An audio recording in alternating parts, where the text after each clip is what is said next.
Hello ladies and gentlemen, this is pre-calc lesson 5. Today we will be talking about exponents and radicals, complex numbers, areas of similar geometric figures, and diagonals. Some of this lesson is again review, but as we already established, review is good for the soul. So we can talk about radicals first. Radicals we can think of as fractional exponents. Fractional exponents, meaning if we have the nth root of x, we can write that as x to the 1 over n. So, for an example, the square root of x is x to the 1/2. The cube root of x is x to the 1/3. We could even say the 100th root of x is x to the 1 over 100. It doesn't matter what root we take of x, it will still follow into the same fractional exponent pattern. This is also true if we have multiple terms in our radicand. For example, if we look at example 5.1 in the book, which in my book is page 43, we have the square root of x cubed y times the 4th root of xy cubed. In this case, let's look at this first term here. We have a radical of something, which we already determined is that something to the 1/2 power. So that first term becomes x cubed y to the 1/2 power. And if we look at our next term, we have the 4th root of something, which we would take it and write it as xy cubed to the 4th. Properties of exponents tells us that if we have multiple terms being raised to a power, we distribute the power. When we do that, if we have a power raised to a power, we multiply. So we get this as x to the 3/2, y to the 1/2, x to the 1/4, and y to the 3/4. Again, properties of exponents. I can combine my x terms and my y terms. If I have two terms of the same base being multiplied, I add their powers. So this becomes x to the 3/2 plus 1/4 and y to the 1/2 plus 3/4. We can add fractions by combining or finding the common denominator. And this gives me x to the 7/4, y to the 5/4 as my final answer. You should not have any radicals in your answer. The whole point is that we are writing it as a simplified term. The simplified term takes away the radicals. Let's do another example.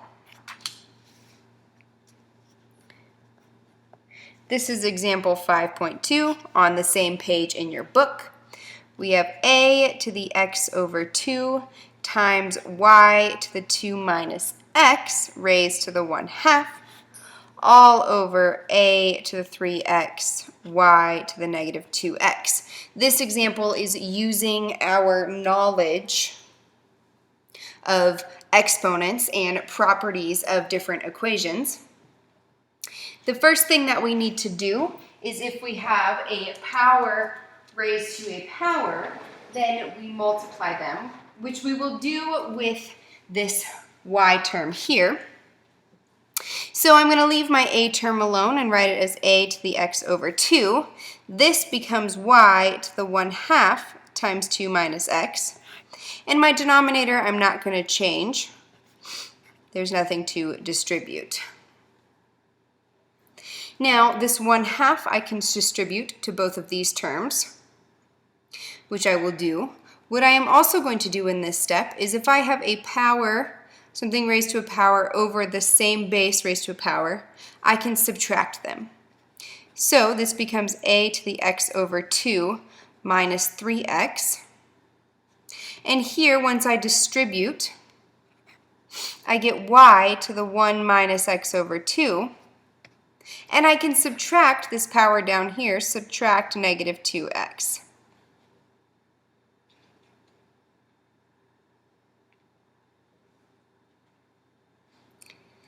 I can combine terms here by finding again a common denominator, which will give me a to the negative 5x over 2. Here, the minus a negative becomes a plus. So I have 1 minus x over 2 plus 2x. I'm going to combine all of this into one fraction, giving me y to the 2 plus 3x over 2. This is the answer that your book gives, but we know that we cannot have a negative exponent in a simplified answer. Therefore, I am going to write my final answer as y to the 2 plus 3x over 2 all over a to the 5x over 2. You could also simplify this top and write it as y to the 1 plus 3 over 2x all over y to the 5 over 2x. I'm sorry, this should be an a, not a y. A. These two are the exact same answer.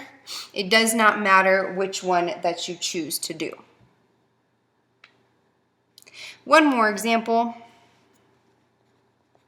Example 5.3 on the same page. We have x to the negative 2 plus y to the negative 2 all over x, y to the negative 1. Again, we know that we cannot have negative exponents. So the first thing I'm going to do is I'm going to simplify each of these. This term becomes 1 over x squared, and we have 1 over y squared. All over here, I distribute my negative 1, giving me x to the negative 1, y to the negative 1, which again, I want to make these powers positive. So I have 1 over x squared plus 1 over y squared all over 1 over x, 1 over y. These two are multiplied. We could also write this as 1 over x squared plus 1 over y squared over 1 over x, y. Since they are being multiplied, we multiply fractions straight across. Now, the next thing that I want to do, I want to combine the numerator into one fraction. So, what I'm going to do is I'm going to multiply this term by y squared over y squared and this term by x squared over x squared so that I have a common denominator of y squared times x squared. So that will leave me with y squared plus x squared all over y squared x squared. And we can't forget about our lovely denominator 1 over x, y. If we have a fraction in the denominator, we can multiply by the reciprocal on both the top and the bottom. So I multiply by xy over 1. This cancels on the bottom, giving me just 1. So I'm left with y squared plus x squared times xy all over y squared x squared. I can continue to simplify. This x goes into one of these x, this y goes into one of these y's, leaving me with y squared plus x squared all over x, y. I cannot cancel this x squared and this x, nor this y squared and this y, so this is my final answer. We cannot cancel those because there is not an x in both terms in the numerator, and there is not a y in both terms of the numerator. Therefore, we just leave it as is.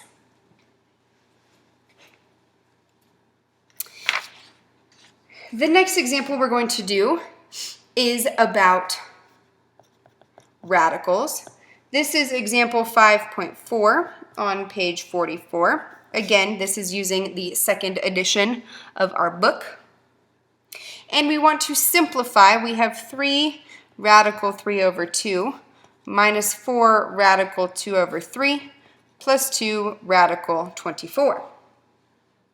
If I have a fraction under a radical, I can rewrite it as a radical in the numerator and a radical in the denominator, which I'm going to do for these first 2 terms. And then I'm going to simplify this radical 24, which I can simplify as root 4 times root 6. Then what I want to do is I want to get rid of the radicals in the denominators. It's called rationalizing the denominator. So this term I multiply by radical 2 over radical 2, and this term I multiply by radical 3 over radical 3. We do this because root 2 times root 2 is 2, leaving me with a 2 in the denominator here and a 3 in the denominator here, thus getting rid of my radical in my denominator, which is rationalizing the denominator. In the numerator, I will have 3 root 6, and I will have 4 root 6. And here, we know that the square root of 4 is 2, leaving me with 2 times 2, which is 4 root 6. Now what I want to do is I want to combine all of these with the same denominator. My common denominator will be 6. This term I will multiply by 3 over 3. This term I will multiply by 2 over 2. And this term I will multiply by 6 over 6, so that I have a common denominator of 6. This term gives me 9 root 6 minus 8 root 6 plus 24 root 6, all over the denominator of 6. 9 minus 8 plus 24 gives me a numerator of 25 root 6 over 6. That is as simplified as we can make this equation, this expression, excuse me. Our next example, example 5.5 on the same page. Again, we are simplifying, but this time we are multiplying 2 expressions. Radical 2 plus radical x times 1 minus radical x. In this term, in this problem, we are going to FOIL, first, outside, inside, last. First, I multiply the first terms, leaving me with root 2. Outside, I multiply my outside terms, which gives me a minus the square root of 2x. Inside, I multiply my inside terms plus the square root of x. And last, I multiply the last terms, which gives me minus x.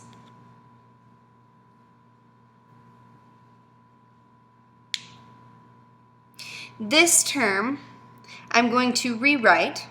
So I will have root 2. I'm going to write it as root 2 times root x plus root x minus x. The reason that I do that is there's a root x in each of these terms.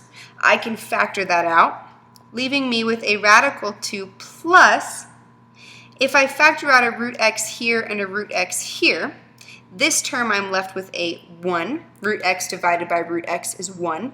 This term I'm left with a minus radical 2, and both of those are being multiplied by radical x. Notice if I multiplied this out, this would give me with root x and minus root 2x. This is my simplified version.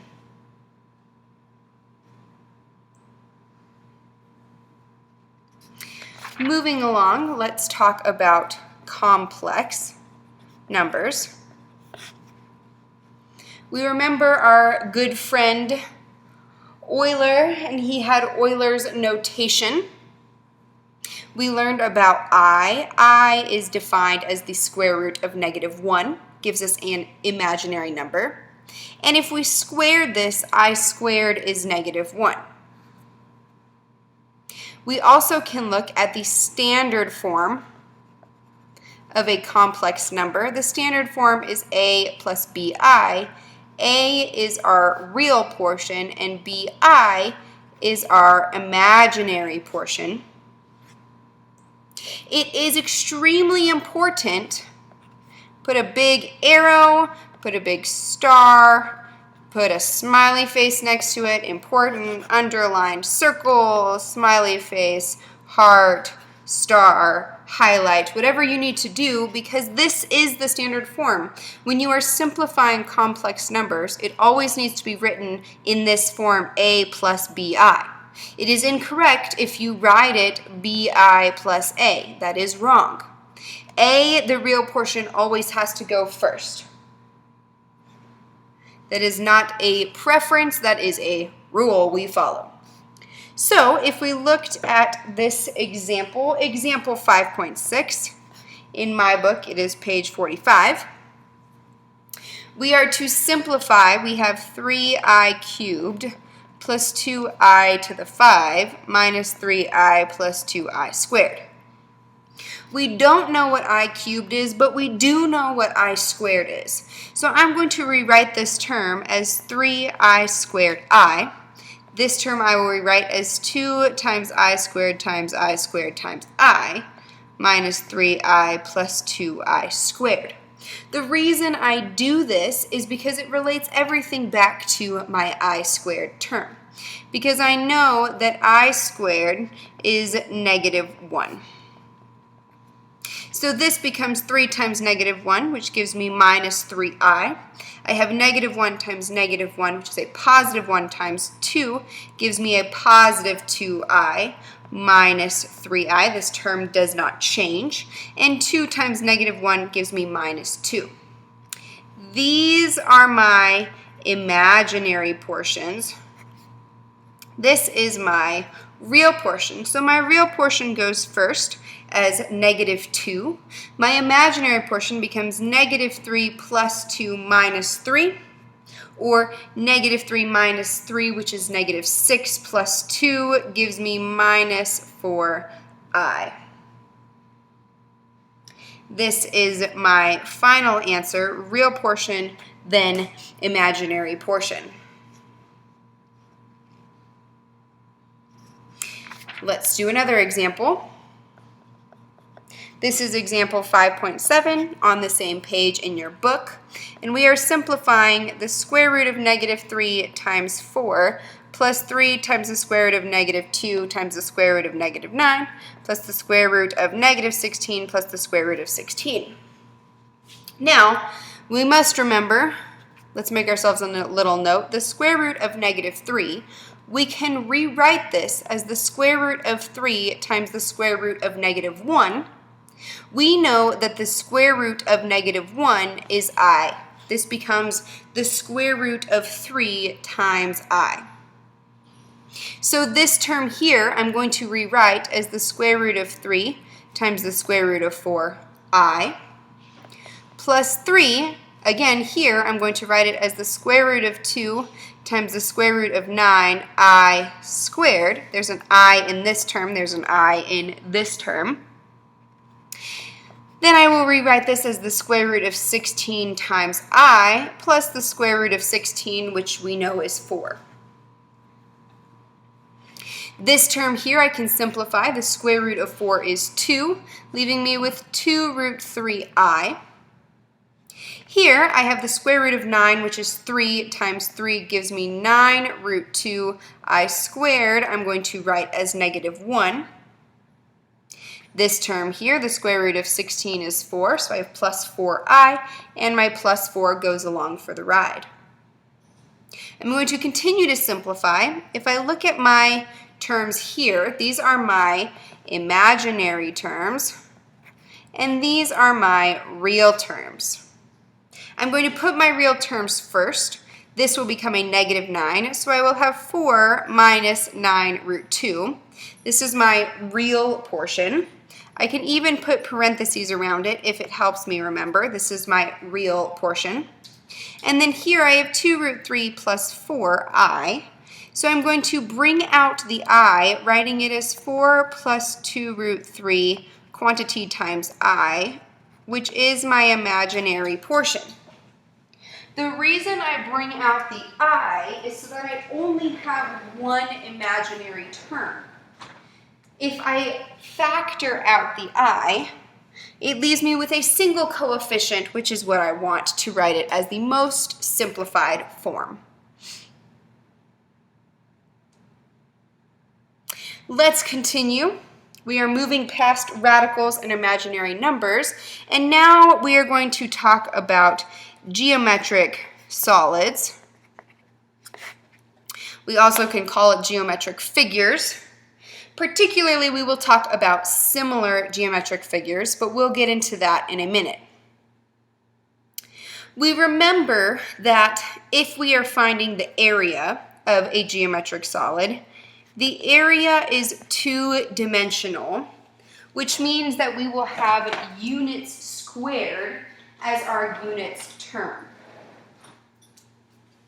We also know that our ratio is our scale factor squared,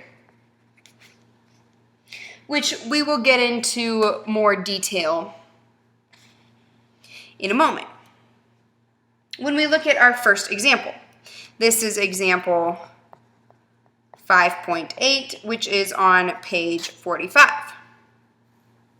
It tells us that the scale factor between two rectangles is 4. SF is scale factor, BTWN is between, two rectangles is 4.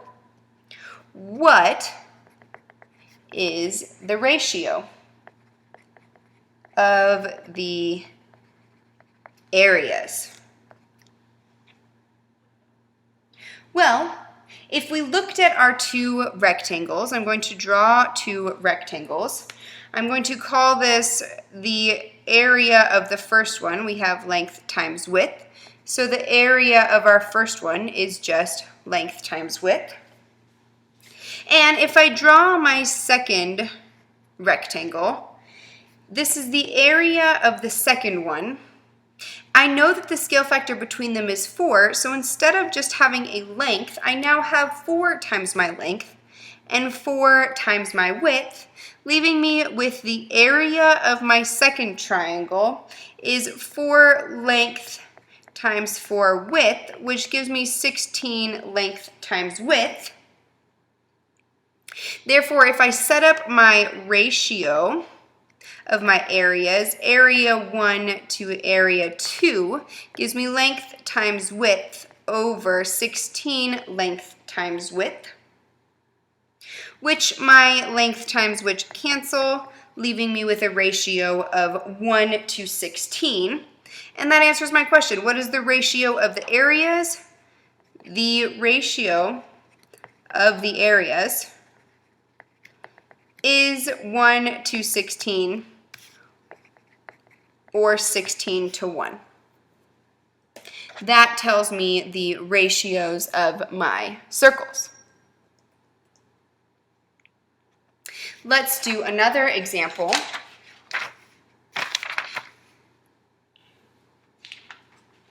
The next example, this is example 5.9. It is on page 46. Tells me that the radius of one circle is capital R, and the radius of another circle is 3 capital R over 5. What is the ratio of the area of the first circle to the second? So the first thing we need to do is we need to find the area of my circles, and it wants us to set it up into a proportion, area 1 over area 2. We know that the area of a circle is pi r squared, And my first circle has a radius of capital R, so I will have pi capital R squared. My second area, I have a radius of 3r over 5, so I will have pi times 3r over 5 squared. This is not my answer. I need to simplify. My top stays the same. It does not change. On my bottom, the squared applies to all of my terms, leaving me with 9r squared over 25. The first thing I can do is cancel out my pi's as well as my r squareds because I have them in both my numerator and my denominator, leaving me with 1 over 9 over 25. When we have a fraction over a fraction, we multiply that by the denominator, leaving me with 25 over 9, is the ratio of the area of the first to the area of the second.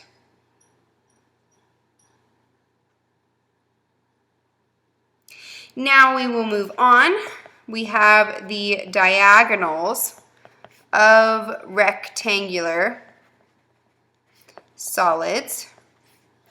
I recommend if at any point in this video you have a question on an example, such as the one we just did, write your question next to your notes and bring it to class tomorrow. We will discuss it then. Diagonals of rectangular solids. The diagonal is the square root of x squared plus y squared plus z squared. This does not have much meaning right now because we don't know what x, y, and z are. And I'm going to show you through an example of how we figure this out. All that we will use is the Pythagorean theorem. The Pythagorean theorem we are going to use multiple times to find the diagonal. So let us do example 5.11 on page 46. And it says find the length of diagonal AC. So I'm going to draw our rectangular solid, or something that looks similar to a rectangular solid. Don't judge me based off of my drawing habits. We all know I am not your art teacher. But maybe someday my undiscovered talents will come to light. We want to find diagonal AC, which is this diagonal right there. The first thing that I need to do is I want to look at this triangle on the bottom portion of my rectangular solid. A fun fact about rectangular solids and rectangles is we have right angles. So I'm going to redraw this triangle. I have a right angle. My sides, I have 2 and 3, and I know that this is C. Okay? Now, if it helps you, you can label these other points, B and D. We already have B. Let's make it D and E. That would be fine as well. Okay? Now, it does not matter if you find this diagonal or this diagonal. The lengths on either side end up being the same because it is a rectangle. So it doesn't matter, but let's call these B and D.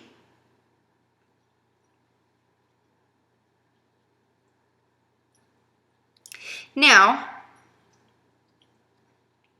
well,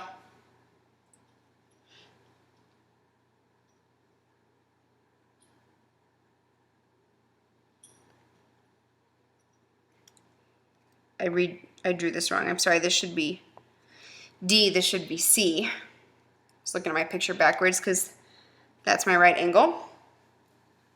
I can find my diagonal BC. The line over it just means that it is a line segment, because I know that BC squared is 2 squared plus 3 squared. I just used the Pythagorean theorem.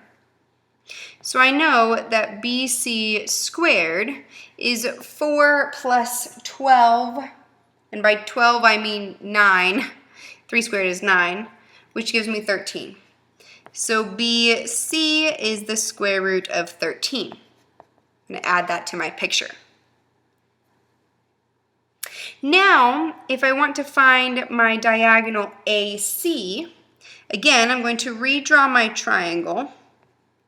I'm looking for AC, and this corner here is B, which I already know that side is M. It's given to us. I can move it to any side I want.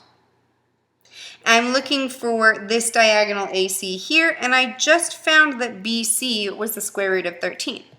And I find AC the same way. AC squared is M squared plus BC squared, which is the radical of 13 squared. This tells me that AC squared is M squared plus 13.